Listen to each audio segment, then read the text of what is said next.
Bonjour, je m'appelle Mostafa et j'ai envie de partager avec vous une leçon à propos des métiers de théâtre. Aujourd'hui, nous allons apprendre comment se représenter le théâtre et comment utiliser le lexique relatif au métier du théâtre. Beaucoup de gens considèrent le théâtre comme étant seulement un genre littéraire qui correspond à des œuvres destinées à être jouées sur scène. Mais attention, le théâtre désigne également un lieu de la représentation des spectacles. Le théâtre n'est pas seulement un genre littéraire, mais aussi un spectacle qui nécessite l'intervention coordonnée et complémentaire de différentes spécialités et de divers corps de métier.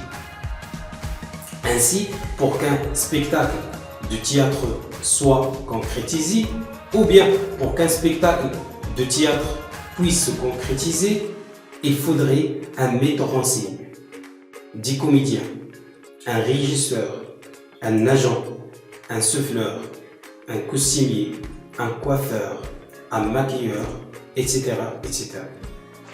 Plusieurs métiers gravitent autour du théâtre. Commençons par le premier métier. Le metteur en scène. Il dirige le jeu des acteurs, met en place un spectacle et propose une interprétation. Les acteurs ou les comédiens incarnent les personnages de la pièce. Le costumier dessine les costumes.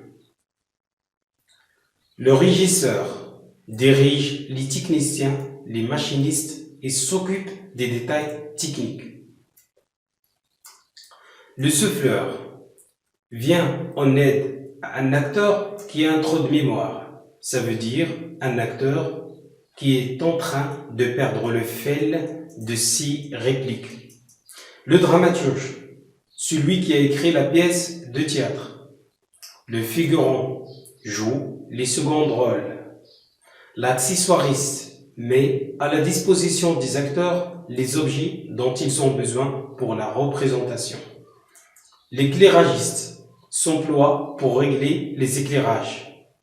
Le décorateur prépare les décors de la pièce.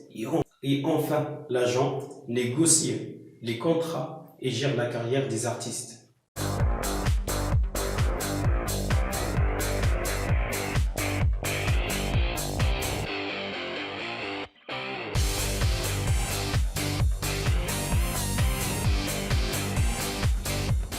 Un régisseur plateau, en gros, c'est répondre à la demande artistique au niveau du plateau. Donc tout ce qui se passe, la machinerie pure, c'est-à-dire tout ce qui est jeu de poulies, de poids, de mouvements de décors, de rideaux. Que ce soit dans le montage ou sur un spectacle, c'est vraiment l'organisation, quoi. Savoir où sont les choses et comment réagir si on a un souci. Et puis il y a un sens du travail d'équipe aussi, évidemment. Du coup, le point bas de du point de coulisses, ouais, il a bougé, il faudra le refaire. Tu vois, parce que tu es obligé de le charger pour activer. Oui, il n'y a pas de souci. Donc la sécurité dans l'accroche-levage, la machinerie et le montage d'un plateau est capital. Il y a beaucoup d'adrénaline, on va avoir 35-40 minutes pour changer le décor. Voilà, on va être vraiment dans le jus, quoi, et c'est ça qui est intéressant aussi. Quand un spectacle arrive dans un théâtre, il s'occupe de faire installer les projecteurs qui ont été demandés par la compagnie et le spectacle, ensuite de les régler, et ensuite de composer les images visuelles qu'a voulu l'éclairagiste. Alors bien sûr, quand on fait le montage, c'est vraiment de la technique. Mais quand on est en spectacle, là, on aborde l'artistique puisqu'on envoie des effets lumineux, mais il ne suffit pas de les envoyer à tel mot. Il faut avoir un peu le sens du rythme, le sens un peu esthétique aussi du spectacle. Tu peux le piquer encore un petit peu. Là, c'est beaucoup. C'est trop? Ah ouais. Entre les deux. Je sais pas si tu arrives à voir. Très bien. Quand on va travailler dans le spectacle vivant, il faut savoir qu'on va avoir des horaires irréguliers. Des fois, il y a des grosses journées quand même, ça peut être fatigant. Il y a des semaines où on va travailler énormément, des semaines où on ne va pas travailler. Il faut aimer ça, quoi.